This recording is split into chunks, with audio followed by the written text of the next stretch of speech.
I was a little bit involved with the Parkers early on in the process, and this is one of those homes where I feel like when I saw the aftermath, my mind was blown because of the design that you did, and it was a team effort, right? You and the clients worked together on this design. Definitely. But we see a lot of stuff, and this one actually won a lot of awards. It was a good home, but it seemed like just like the typical Vegas homes, right? With the befores, where very 1980s. Very 1980s, yeah. Yeah.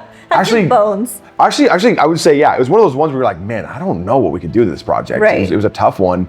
And then it turned into something that was miraculous. In my opinion, it was miraculous because it turned out so pretty and it won so many awards. It even got featured in Architectural Digest, which to me is a big deal. Huge deal. And so, take me through that. Like, what was your experience? Like, go through the very beginning. I want to hear like your story with the clients, what their vision was, what your vision was, and how you kind of brought everything together. The clients had actually seen a home for sale, same model as this home that had been remodeled. And they had liked a lot of the elements of the structural changes that were made, but they did not like the finishes. Okay. But it gave them an inspiration kind of what they wanted to see in their home.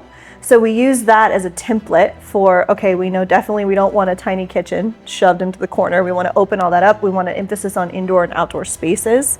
We want some sort of creative use for the under the stairs, which we ended up putting a really cool wine cellar there, as you know. Yes. Just pulling the overall flow from that resale, but making it so much better and with their own character. Well, it was cool because it's the obvious, like there's a lot of our remodels that we do, it's knock down that big wall to open everything up, right? Mm-hmm.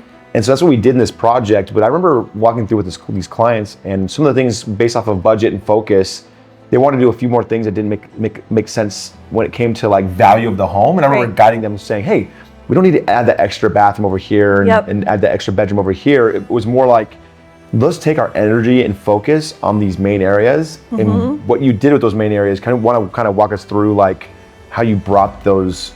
You got the wood tones, the darker tones, all the natural light you brought in from the golf course. Like there's so many things that you did with this project. Like, where do you even start? We talked about adding a secondary bathroom downstairs, an additional bathroom for the home. And in theory, yes, it would have been nice, but because we eliminated that, we were able to really dive into the finishes in the main areas of the home. So we have so much drama with the stone and the tile and the lighting fixtures, we could really go all out. Walk me through one of my favorite features in this home is I think it's a fireplace, right? The big floor to ceiling. Yeah, the floor to ceiling fireplace. Like, what brought you to that? Like, why didn't you do the typical slabs or the, you kind of, I don't know, you just what you did with that fireplace is incredible. It's focal, right? It's like one of the first things you see when you walk in the door. You see it from the kitchen, you see it from the dining room. It is what you see, even from the upstairs, you see it on the landing. We wanted something that was, like I said, dramatic, that had a stone to it, but without going all slab, because that would have been extremely expensive. We got a really cool industrial looking, shiny, high polished, gray distressed tile. Floor to ceiling, it really elevated that space. And then the kitchen, I liked how you turned the island, and then you have a pass-through window you added. Like, tell us about like the space, the planning of that space, and kind of what the clients were looking for their day-to-day activities and parties and things like that. Right, so yes, entertaining is a really big feature that we wanted to include. The kitchen is orientated completely to be focal on the golf course. There's a beautiful golf course view from this home. We orientated the kitchen to be very focal with pass-through windows from the indoor-outdoor. We even have on the island a built-in dining table within that island, so that's going to be the main space that they all congregate and hang out. Because we lost a dining space when we took away that wall and made the kitchen larger. We lost that dining space. So what did you do? How did you factor dining area? So we kept the dining space concept, but we scooted it over. So it's now by that big floor-to-ceiling fireplace. Perfect. So we scooted it over, and then we incorporated seating where you're actually going to sit to eat at the island. Love it. Okay, stairway and wine room area. What was the thought process with that? Was that originally the plan, or did you guys kind of come together later in the project and do that together? We knew we wanted something focal under that staircase, some kind of wow moment. The clients were really about everywhere you turn to have a moment of drama. Right. So having that glass wine cellar with the suspended peg system where the wines kind of floated, that was a focal. And then going up the staircase, we painted that entire wall area all black for drama. These are some of my favorite clients I've ever worked with. They not only had a great design taste that I could kind of partner up with, they were just so trusting and so fun. What is it like when you have a client that doesn't trust you, or who just has trust issues in general, not just towards you, but just towards life in general? Like, how does that affect design?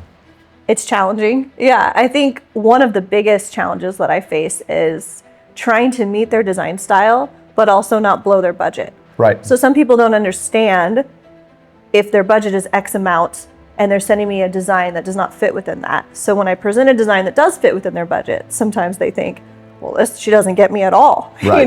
Right. Or I show them exactly what they want, and then the budget is over, and then they don't trust us there. So it's kind of walking that thin line right there of, hey, I can do it, right. but I want to make sure you're comfortable with the price. Well, and with this project in particular, they had a budget that was very specific, but you seem to design it perfectly to their budget and execute the design. How did you accomplish that then? Making those changes we spoke about, like eliminating things that maybe don't make sense, like secondary bathrooms, right. using porcelain tile in the primary bath instead of natural stone, right. making these little tweaks that add up in the long run. Still look beautiful, but and not cutting corners, but having different options. Exactly. And so like if you look at the before and afters with the Parker, and you see the difference between just the vibes, the darkness, and then the brightness that you brought in on that whole side with the golf course, it is incredible what you've done there. So. It's powerful, the before and after. Yeah, it's so good.